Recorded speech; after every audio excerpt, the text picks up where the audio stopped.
বাজ পাখিকে পক্ষীরাজ বলা হয়। বাজের আয়ু হলো মোটামুটি 70 বছর।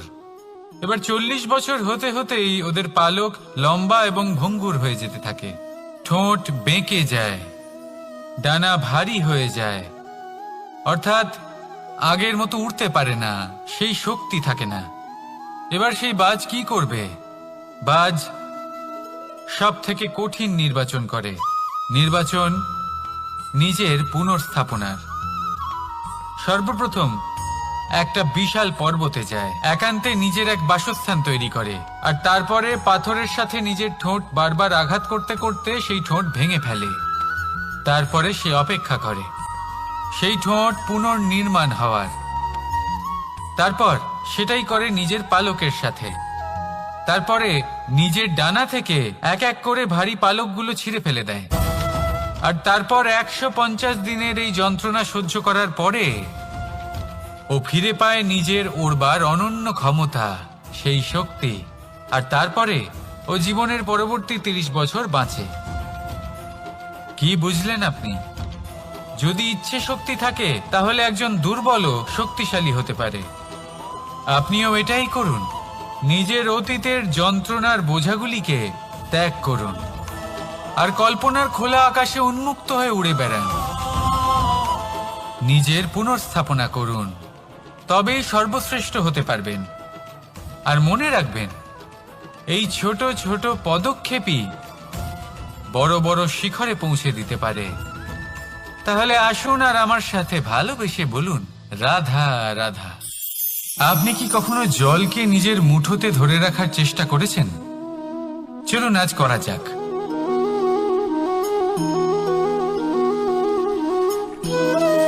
যদি আপনি নিজের মুঠো জোরে বন্ধ করেন,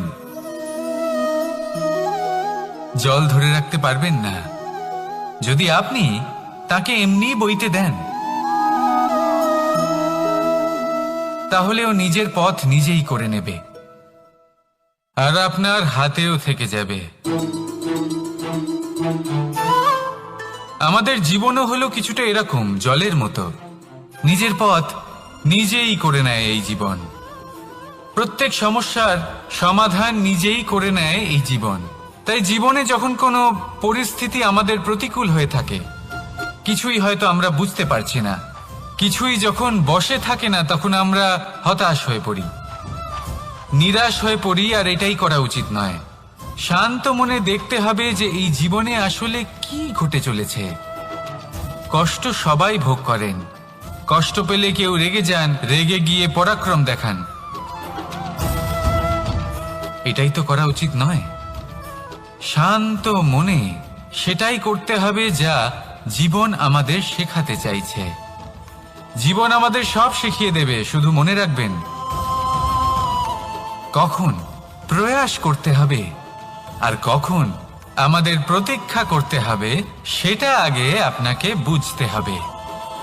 তাহলে আসুন আমার সাথে ভালোবেসে বলুন, রাধা রাধা। বল, শক্তি, পরাক্রম এই সংসারের বিকাশের মূল। কিন্তু কখনো ভেবেছেন যে প্রকৃতি আমাদের এই বল, শক্তি, পরাক্রম কেন দিয়েছেন? যাতে আমরা জীবনে কারোর উদ্ধার করতে পারি, কাউকে সাহায্য করতে পারি, কারোর জন্য ভালো কিছু করতে পারি, কোনো গরিব অসহায় মানুষের জন্য কিছু করতে পারি। এই বল, এই শক্তির সদ্ব্যবহার করতে পারি। কখনো দেখেছেন এমন মানুষ যার কাছে অসীম শক্তি আছে, কিন্তু তার সাথেই অসম্ভব অহংকারও রয়েছে, যিনি নিজেকে সর্বশ্রেষ্ঠ বলে মনে করেন, খারাপ কাজও করেন। আপনি দেখবেন প্রকৃতি এবং মানুষ তাকে ভাঙতে সর্বদা চেষ্টা করেন। মনে রাখবেন, যতই সুবিশাল পর্বত হোক না কেন, তা যদি পথে পড়ে, তাকে ভেঙে পথ প্রশস্ত করা হয়। যদি আপনার কাছে বল থাকে, শক্তি থাকে, পরাক্রম থাকে, তাহলে তার সদ্ব্যবহার করুন, কাউকে সাহায্য করুন, কাউকে রক্ষা করুন। যদি আপনি আপনার শক্তির দুর্ব্যবহার করেন, তাহলে মনে রাখবেন আপনি নিজের বিনাশ নিজেই আমন্ত্রণ করছেন। এবার বল অর্জন করার পরে, শক্তি অর্জন করার পরে আপনি নিজেকে বিনাশ করতে চান নাকি এই সংসারের উদ্ধার করতে চান? সিদ্ধান্ত আপনার। রাধা রাধা। মানুষ আর ধন, এই দুইয়ের মধ্যে সম্পর্ক খুব ঘনিষ্ঠ। ধন হলো সেই শক্তি যার ব্যবহার মানুষ করে থাকে সাংসারিক বস্তু ক্রয় করার জন্য, নিজের জীবন যাপন করার জন্য। আর মানুষ হলো সেই শক্তি যারা ধনকে গুরুত্বপূর্ণ করে তোলেন। এবার একটা কথা বলি, ব্যবহার করা উচিত ধনকে আর ভালোবাসা উচিত মানুষকে। এটা বেশিরভাগ মানুষই বোঝেন না। মানুষ এখানেই সব থেকে বড় ভুল করে বসেন। তারা ভালোবাসেন ধনকে আর ব্যবহার করেন মানুষকে। এ হলো অনুচিত। দেখুন, আপনি একটা সূচের দ্বারা যুদ্ধ করতে পারবেন না, আর কোনো তলোয়ার দ্বারা বস্ত্র সেলাই করতে পারবেন না, তাই না? কোনটা কিসের জন্য হয় সেটা বোঝা অত্যন্ত জরুরি। আপনিও সঠিক দিকে অগ্রসর হন। মানুষকে ভালোবাসুন আর ধনকে ব্যবহার করুন।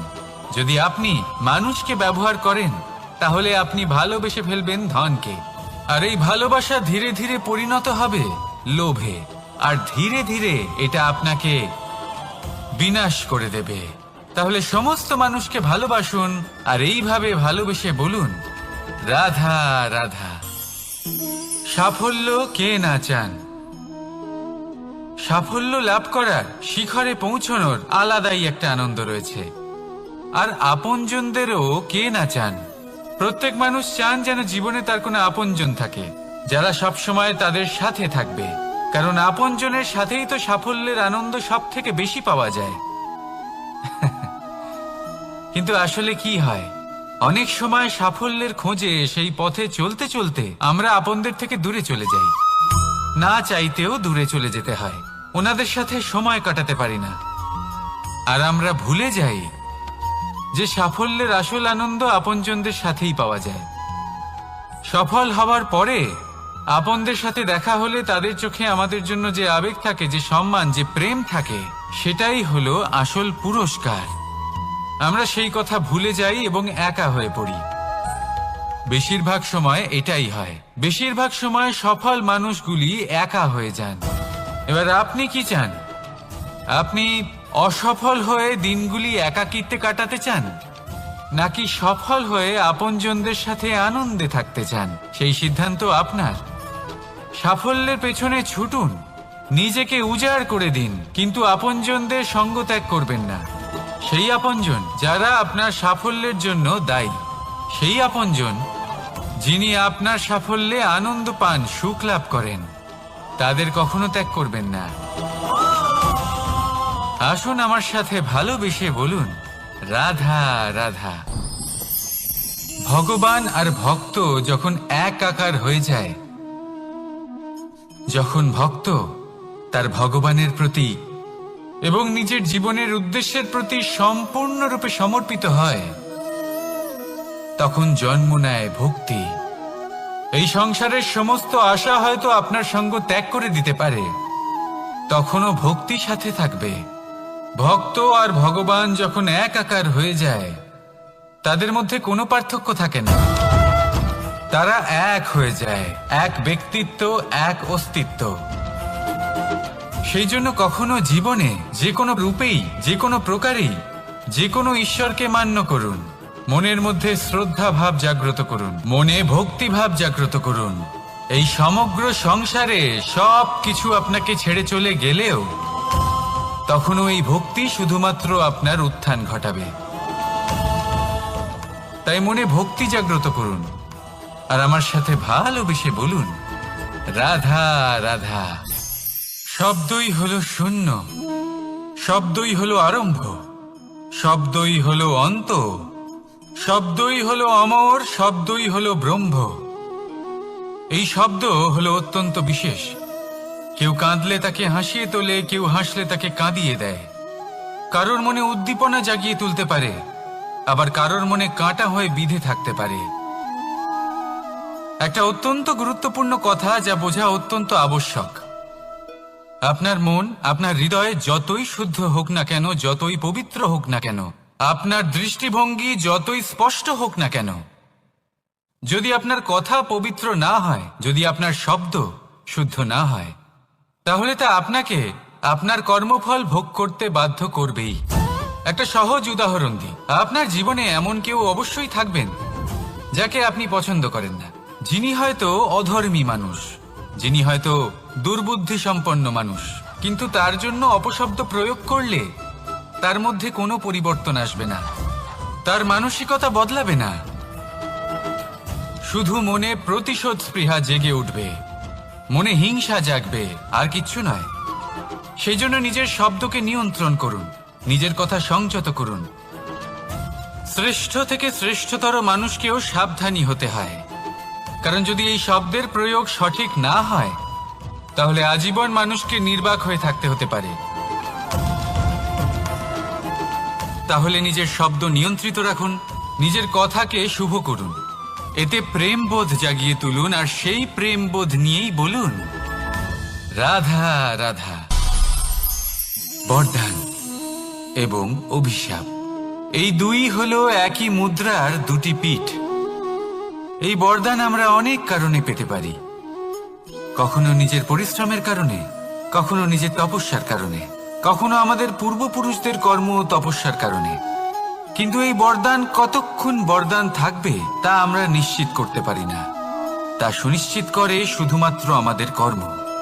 যদি আপনাকে উদাহরণ দিই, আপনি রেশমের কীট দেখেছেন?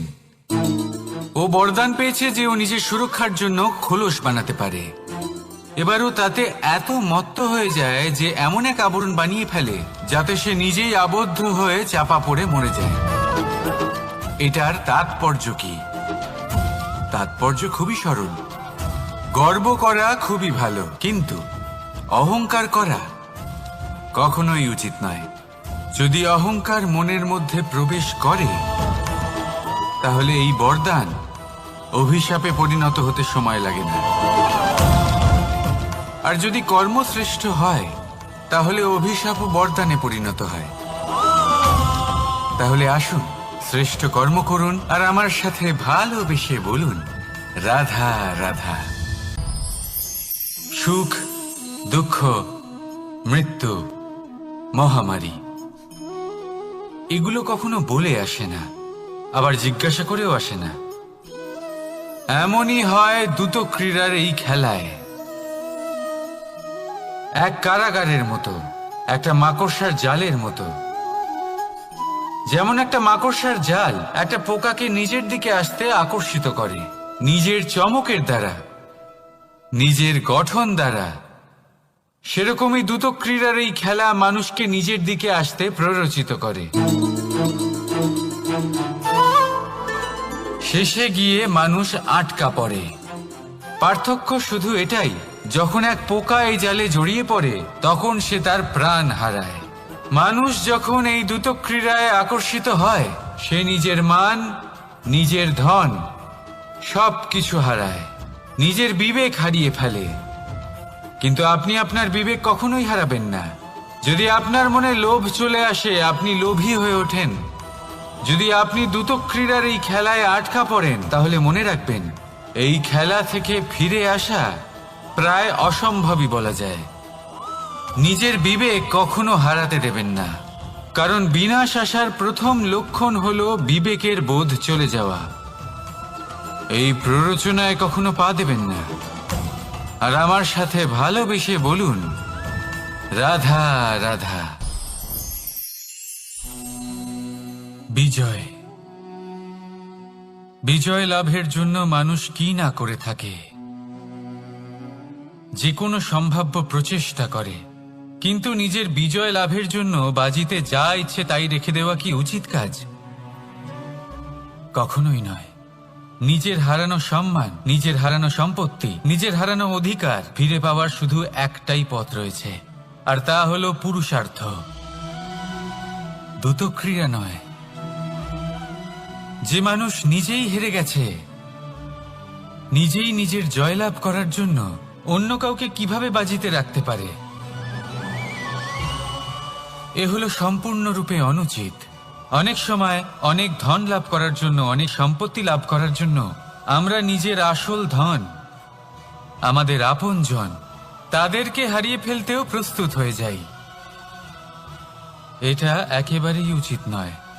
যত বড়ই সংকট আসুক না কেন, আমাদের আপনজনদের আমাদের সাথেই রাখা উচিত। নিজের বিজয়ের জন্য ওনাদের বাজি রাখা ঠিক নয়। এই ভুল কেউ একজন করেছেন, আপনি তা ভুলেও করবেন না। রাধা রাধা।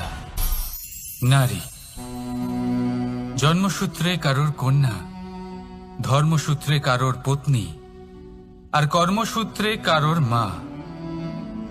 আমাদের মনে এই ছবি আঁকা রয়েছে একজন নারীকে নিয়ে, তাই না? একটা অতুলনীয় ভূমিকা রয়েছে নারীদের আমাদের জীবনে, আর নারী ছাড়া আমরা কিছুই নই।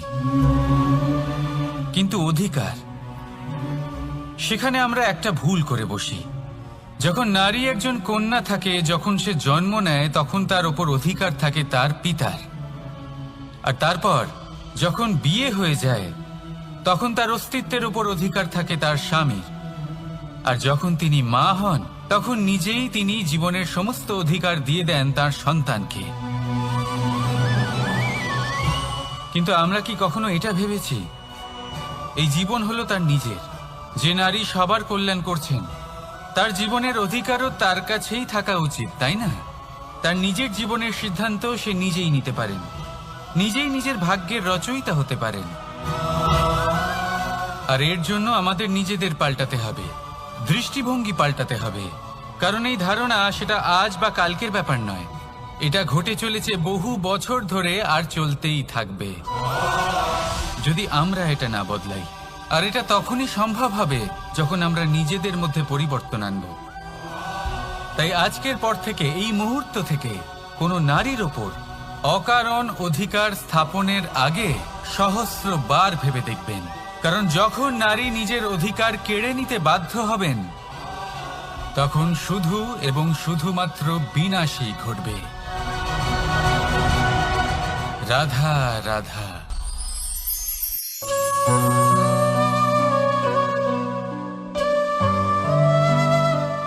নারী, পুরুষরা যাকে নাম দিয়েছেন ত্রিয়া, কেন দিয়েছেন, কে দিয়েছেন, কেউ তা জানে না। কথায় আছে, পুরুষরা ভাবেন যে ত্রিয়া, ভাবেন একরকম, বলেন অন্য কিছু, আর করেন অন্য কিছুই। কিন্তু সত্যিটা কি এটাই? আসল সত্যি হলো এটাই যে ত্রিয়া হলো সেই চরিত্রহীন পুরুষ, আর কেউ নয়। সেই পুরুষ যারা নারীকে বলেন যে আপনি হলেন মা, আপনি হলেন দেবী, আপনি হলেন বোন। আর ভাবেন কি? ভাবেন যে এই নারী হলো আমাদের পায়ের ধুলো, আর কিচ্ছু নয়। আর কি করেন? ওনাদের মাথায়, ওনাদের খোপায় মালা পরিয়ে দিয়ে ভাবেন যে ওনারা হলেন তাদের পায়ের ধুলোর সমান। একজন নারীর সম্মান ভঙ্গ করেন, তাদের দাসী মনে করেন। ভুলবেন না, যত্র নারীয়াস্ত পূজ্যন্তে রমন্তে তত্র দেবতা। অর্থাৎ যেখানে নারীকে পুজো করা হয়, সেখানে ঈশ্বর বাস করেন। আর যেখানে নারীকে অপমান করা হয়, সেখানে ঈশ্বর এবং ভাগ্য এই দুই রুষ্ট হয়। মনে রাখবেন, যদি নারী কল্যাণকারী হতে পারেন, তাহলে নারী মহাচণ্ডী রূপও ধারণ করতে পারেন। যদি একজন নারী মাতা হয়ে জন্মদান করতে পারেন, তাহলে নারী মৃত্যু হয়ে বিনাশও করতে পারেন। যেখানে নারী অপমানিত হবেন, সেখানে মহান ভারতও মহাভারতের পথে অগ্রসর হতে পারে। তাই মনে রাখবেন, নারীর অপমান যেন কখনোই না ঘটে। আর যদি কোথাও নারীর অপমান হয়, তার অর্থ হলো আপনার বিনাশ আপনার দিকেই আসছে। আর এটা হলো তার প্রথম পদক্ষেপের প্রথম পদধ্বনি। রাধা রাধা। যদি সন্তান কোনো দুষ্কর্ম করে তাহলে সেই অপরাধ শুধু কি সেই সন্তানের? না, যদি সন্তান দুষ্কর্ম করে তাহলে অপরাধী তার মাতা পিতাও, যারা পুত্রমোহর কারণে সেই অনুচিত কাজে তাকে বাধা দেননি। অপরাধী হলেন তার পিতামহ, যিনি নিজের কর্তব্যবোধের কারণে নিজের পরিবারের যত্ন নেননি, যিনি সন্তানকে কখনো শাস্তি দেননি। অপরাধী হলেন তার সেই গুরুও, যিনি নিজের শিষ্যের সেই দুষ্কর্ম দেখেও তাকে প্রতিহত করতে পারেননি। একজন হবু রাজার কর্তব্য হলো নিজের প্রজার কাছে সে যেন এক উদাহরণ প্রস্তুত করতে পারে, কিন্তু যদি এত অনুচিত উদাহরণ প্রস্তুত হয়ে থাকে তাহলে মা বাবার, বাড়ির বয়োজ্যেষ্ঠদের কর্তব্য হলো ওনারা যেন সেটা সেখানেই থামায়, হয় ভালোবেসে নয়তো শাস্তি দিয়ে। যদি না থামানো হয় তাহলে মহাভারত অবশ্যম্ভাবী। অনেক ব্যক্তির মনে একটা প্রশ্ন জাগে আমাকে আর রাধাকে নিয়ে। বলেন যে না আমি আর রাধা একসাথে থাকি, না আমাদের বিয়ে হয়েছে, আমি এখানে দ্বারকাতে ও ওখানে বর্ষণাতে, তাও এত ভালোবাসা কি করে? এ কেমন সম্পর্ক? আমি তাদের একটা সহজ কথা বলতে চাই। আপনি কখনো আয়নার দিকে দেখেছেন? নিজের দুই চোখের দিকে তাকিয়ে জিজ্ঞাসা করুন, এই দুই চোখ একসাথে কেন বন্ধ হয়, একসাথে কেন খোলে, একসাথে কেন ঘুমোয়, একসাথে কেন কাঁদে? আজীবন কোনো এক মানুষের সাথে সম্পর্ক রাখা অবশ্যই সম্ভব, তাদের সাথে দেখা না করে। আমার আর রাধার ভালোবাসাও কিছুটা এরকমই, আর কিছুটা এরকমই হয় ভালোবাসা দুই নয়নের মতো, যারা কখনোই মিলিত হবে না কিন্তু চিরকালের জন্য একসাথে জুড়ে থাকবে। এই অনুভূতি নিঃস্বার্থ হয়, আর এই নিঃস্বার্থ ভালোবাসা আপনাকে আনন্দের পথে অগ্রসর করে। জীবনে সবসময় নিঃস্বার্থভাবে ভালোবাসুন, শুধুমাত্র আনন্দই পাবেন। তাহলে আসুন আমার সাথে নিঃস্বার্থভাবে ভালোবেসে বলুন, রাধা রাধা। মানুষ, কোন ব্যক্তির নির্মাণ হয় কিভাবে?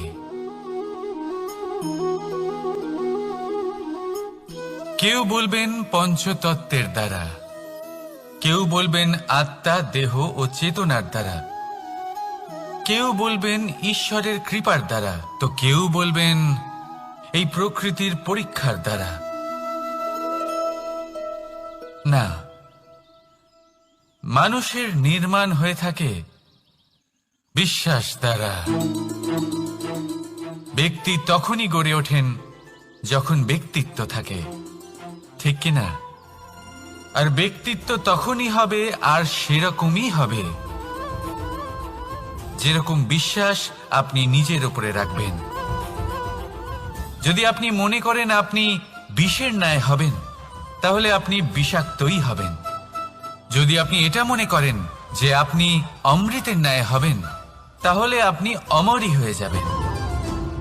যদি আপনি নিজের উপরে বিশ্বাস রাখেন যে আপনি সংসারের সব থেকে উঁচু পর্বতের শিখরে পৌঁছতে পারবেন তাহলে আপনি অবশ্যই পৌঁছবেন।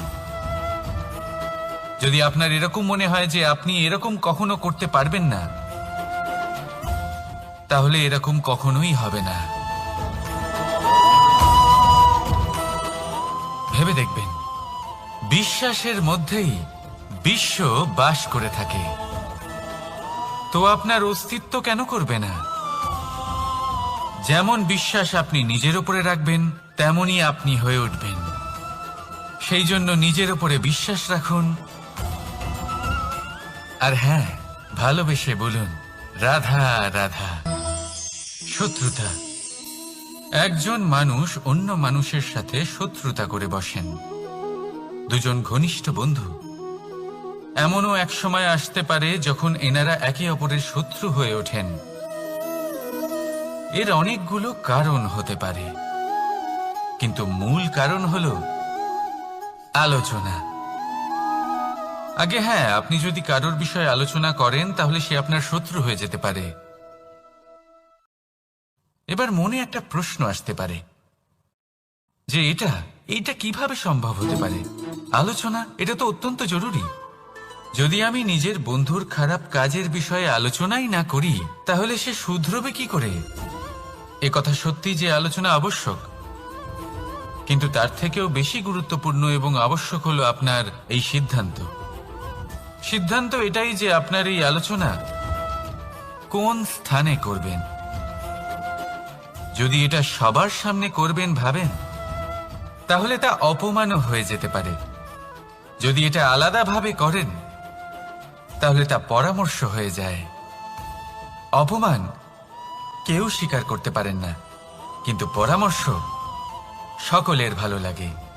তাহলে যদি আপন কারোর জন্য ভালো কিছু চান, কাউকে শুধরে দিতে চান, আর আপনার মনে হয় আলোচনা আবশ্যক, তাহলে সর্বপ্রথম সময়, পরিস্থিতি আর স্থানের কথা মনে রাখবেন।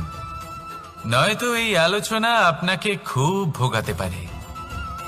তাহলে আসুন আমার সাথে ভালোবেসে বলুন, রাধা রাধা। আপনার জীবনেও কি সমস্যা রয়েছে? অবশ্যই থাকবে। প্রত্যেকের জীবনেই সমস্যা থাকে।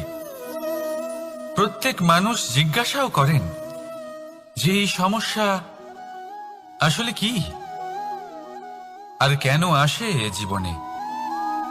আপনাকে একটা কথা বলে দিই যে সমস্যা আসলে সেটা নয় যা আপনার পথে বাধা সৃষ্টি করে, বরং সমস্যা হলো সেটাই যেটা আপনি তখন দেখতে পান যখন আপনার একাগ্রতা আপনার পথ থেকে, আপনার লক্ষ্য থেকে সরে যেতে থাকে। আর এই সমস্যাগুলি দূর করার জন্য, এর সমাধান করার জন্য একটাই পথ আছে, নিজের সমস্ত ভাবনা আরো একবার একাগ্র করুন নিজের পথের দিকে, নিজের লক্ষ্যের দিকে। আপনার সমস্ত ভাবনা যদি কেন্দ্রীভূত হয় নিজের লক্ষ্যে, তাহলে এই সমস্যা দূরে থাকবে।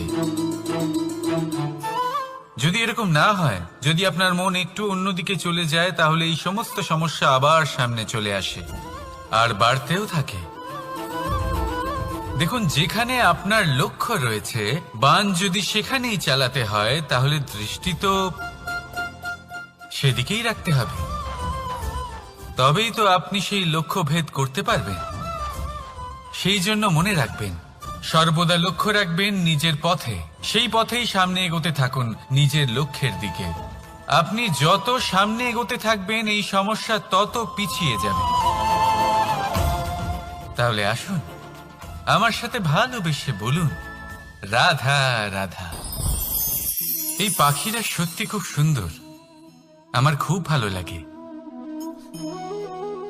আপনি নিশ্চয়ই শুনে থাকবেন যে কিছু পাখির কাছে ডানা অবশ্যই থাকে, কিন্তু উড়তে পারে না। তারা চায় উঁচু আকাশে উড়ে বেড়াতে এবং মেঘেদের সাথে কথা বলতে, করতেই পারে না। এবার এই সংসারেও পাওয়া যায় ঘুড়িও। এদের মধ্যে না জীবন আছে, না প্রাণ আছে, আর না আছে ডানা, কিন্তু এরা আকাশের সাথে কথা বলে, হাওয়ার বেগের সাথে কথা বলে, আনন্দ করে, উৎফুল্ল হয়ে ওঠে। আকাশে জীবনের কিছু মুহূর্ত কাটায়। তার কারণ কি হতে পারে? কারণ হলো সুতো।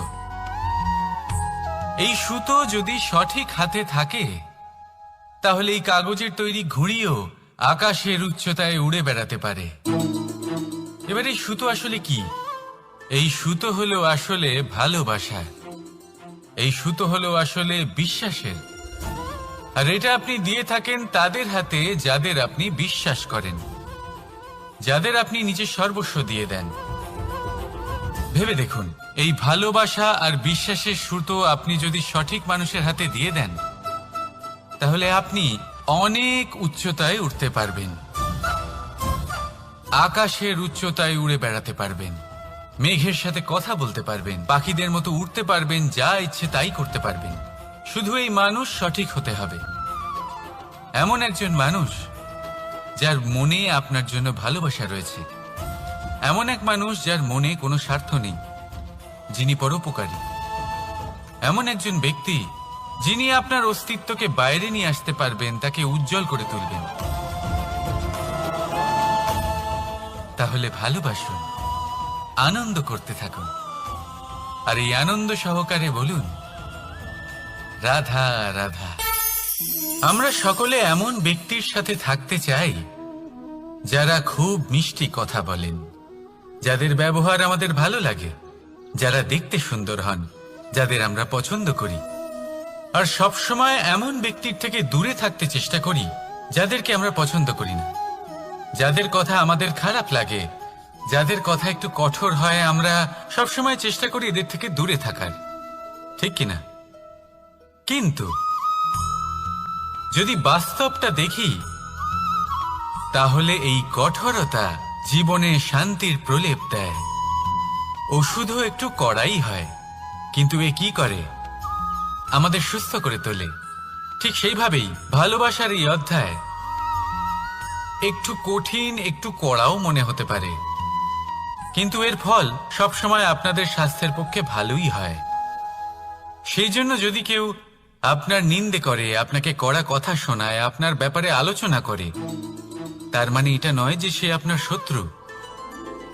হতে পারে তিনি আপনার বন্ধু হন, আপনার জন্য ভালো চান, আপনাকে শুধরে নিতে চান, আপনার মধ্যে কোনো পরিবর্তন দেখতে চান। সেই জন্য কখনো কারোর কথা শুনে বা কাউকে দেখে প্রাথমিকভাবে এই সিদ্ধান্ত নেবেন না যে তিনি আপনার শত্রু হন নাকি আপনার বন্ধু হন।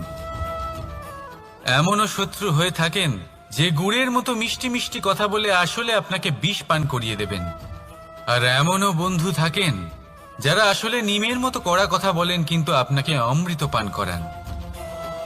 এদের মধ্যে পার্থক্য করতে জানতে হবে, কে আসলে শত্রু হন আবার কে আসলে মিত্র হন। এই পার্থক্য যখন আপনি করতে শিখবেন, তখন আপনি এই সংসারের সব থেকে সুখী প্রাণী হয়ে উঠবেন। এই পার্থক্য বোঝা সহজ নয়, কিন্তু অবশ্যই আবশ্যক। রাধা রাধা। অসুখ। এমন কোনো মানুষ আছেন এই সংসারে যার অসুখ করে না? প্রত্যেক মানুষ কখনো না কখনো অবশ্যই অসুস্থ হয়েছে, তার এই শরীর রোগের শিকার অবশ্যই হয়েছে। এবারে দেখুন, এই রোগ আসে, আবার এই রোগ চলেও যায়, কিন্তু সেই রোগ আমাদের কষ্ট দিতে কেন সক্ষম হয়? কারণ হলো স্বচ্ছতা। যদি এই স্বচ্ছতা শরীরে না থাকে, তাহলে মানুষকে শারীরিক কষ্ট পেতেই হবে। ঠিক সেইভাবেই অত্যন্ত প্রয়োজনীয় হলো এই স্বচ্ছতা যেন মনেও থাকে। যদি এই স্বচ্ছতা মনে না থাকে, তাহলে মানুষ চারিত্রিকভাবে কষ্ট সহ্য করেন। এবারে নিবারণ কি হতে পারে? বড়ই সহজ এর উপশম। যদি রোগ শরীরে হয়, তাহলে সর্বপ্রথম স্বচ্ছতা বজায় রাখতে শিখুন, এই শরীরকে পরিষ্কার রাখতে শিখুন।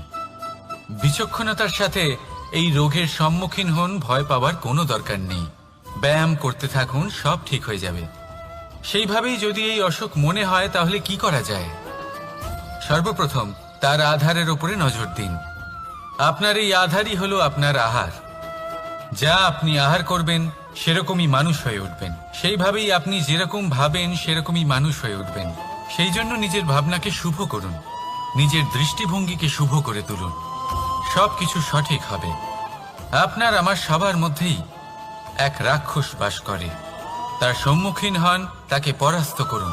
তাহলে এই রোগ সে শরীরেই হোক বা মনের মধ্যে, যদি সঠিক সময় তাকে আটকানো না যায়, তাহলে যে কোনো সময় তা মহামারীর রূপ ধারণ করবে। সেই জন্য সাবধানে থাকুন, সুস্থ থাকুন। তাহলে আসুন আমার সাথে ভালোবেসে বলুন, রাধা রাধা। কখনো কখনো আমরা খুব ব্যথিত হয়ে পড়ি। আমরা নিজেদের পরিবারের জন্য এত কিছু করি, আর তারা আমাদের দেখলেই ভয়ভীত হয়ে পড়ে, আমাদের দেখলে বিরক্ত হয়। কখনো নিজেদের সন্তানকে বিকাশের পথে অগ্রসর করার জন্য আমরা তাদের উপর একটু জোর দিই যাতে তারা পরিশ্রম করে, কিন্তু সেই সন্তান আমাদের উপর বিরক্ত হয়ে পড়ে। কখনো সন্তানকে সঠিক শিক্ষা দেওয়ার জন্য আমরা তাদের কিছু সীমা নির্ধারিত করি, তখন সেই সন্তানের চোখে নিজেদের জন্য আমরা ঘৃণা দেখতে পাই। মানুষ কেন ব্যথিত হবেন না? দেখুন, যখন সূচের দ্বারা আপনি বস্ত্র সেলাই করেন, তখন সূচের আঘাত সেই বস্তুকে সহ্য করতে হয়, কিন্তু তাতে সেই সূচ বা আপনার উদ্দেশ্যে কোনো প্রভাব পড়া উচিত নয়, কারণ আপনি তো আপনার কর্ম করছেন, আর তাও পূর্ণ নিষ্ঠা ভরে, এবং অবশেষে আপনার উদ্দেশ্য শুভ প্রমাণিত হবে। তাই কেউ বিরক্ত হচ্ছে বলে বা কারোর চোখে নিজের প্রতি ঘৃণা দেখার ভয় কখনো পিছিয়ে যাবেন না। কষ্ট না করে বিকাশ সম্ভব নয়। কর্ম করতে থাকুন, সবকিছু শুভ হবে। আসুন আমার সাথে ভালোবেসে বলুন, রাধা রাধা। মাতা পিতার মনে সবসময় এই বাসনা বাস করে যে ওনাদের সন্তানের যেন মঙ্গল হয়। নিজের সন্তানকে সেই সবকিছু দেওয়ার সবসময় চেষ্টা করতে থাকেন যেগুলো তারা নিজেরা নিজেদের জীবনে কখনো পেতে পারেননি, এবং এই প্রক্রিয়ায় সব থেকে গুরুত্বপূর্ণ বিষয়টি ভুলে যান, নিজের সন্তানকে সেই জিনিস দেওয়া যেটা উনি সব থেকে আগে পেয়েছেন। আমি ধনের কথা বলছি না, আমি বলতে চাইছি নিজের অভিজ্ঞতা দ্বারা ওনারা যে মানসিক স্থিতি লাভ করেছেন, ওনারা যে মর্যাদা লাভ করেছেন, যে শিক্ষা ওনারা লাভ করেছেন, সবার আগে নিজের সন্তানকে সেটা দেওয়া প্রয়োজন। সেটা যদি নিজের সন্তানকে দিতে পারেন, তাহলে এই সন্তান জীবনে তার পথে এগোতেও পারবে, ধন অর্জন করতে পারবে, এবং শক্তিশালী অনুভবও করতে পারবে। সেই জন্য সন্তানকে সবার আগে সেটা দান করুন যেটা সব থেকে বেশি মূল্যবান। সেটা দিন যেটা আপনি সবার আগে লাভ করেছেন। আসুন আমার সাথে ভালোবেসে বলুন, রাধা রাধা। ধন, সম্পদ, ঐশ্বর্য, মানুষ হয় নিজের সৌভাগ্যের দ্বারা এগুলো লাভ করে থাকেন বা কর্মের দ্বারা। সৌভাগ্য আসলে কি? গ্রহের দশা যা প্রত্যেক মুহূর্তে বদলাতে থাকে। কর্মের মাধ্যমে যখন আপনি ধন অর্জন করেন, তখন সেই ধন আপনার আগামী প্রজন্ম লাভ করে। সেটা হয় সে ভোগ করে বা তার জন্য তার ভোগান্তি হয়, আর এটা নির্ভর করছে আপনার কর্মের ওপরে। কি কর্ম করেছেন আপনি সেই ধনকে লাভ করার জন্য? যদি আপনি সৎ পথে চলেন, নিষ্ঠা ভরে আপনি কর্ম করে থাকেন, এবং তার ফলে আপনি ধন অর্জন করে থাকেন, তাহলে আপনার আগামী প্রজন্ম সেটা ভোগ করবে, সেটা প্রয়োগ করবে নিজের বিকাশের জন্য। কিন্তু যদি আপনি কুকর্ম করে থাকেন, কোন রকম ছলনা করে থাকেন এই ধন লাভ করার জন্য, তাহলে 100% আপনার আগামী প্রজন্মকে এর জন্য ভুগতেই হবে। তাহলে আপনি কি চাইবেন? যে আপনার আগামী প্রজন্ম সুখ ভোগ করবে, নাকি আপনার কুকর্মের পরিণাম ভোগ করবে? নির্বাচন আপনারই। আসুন আমার সাথে ভালোবেসে বলুন, রাধা রাধা। কর্ণ, সূর্যপুত্র কর্ণ, স্বয়ং সূর্যের পুত্র, দেবী কুন্তীর প্রথম পুত্র।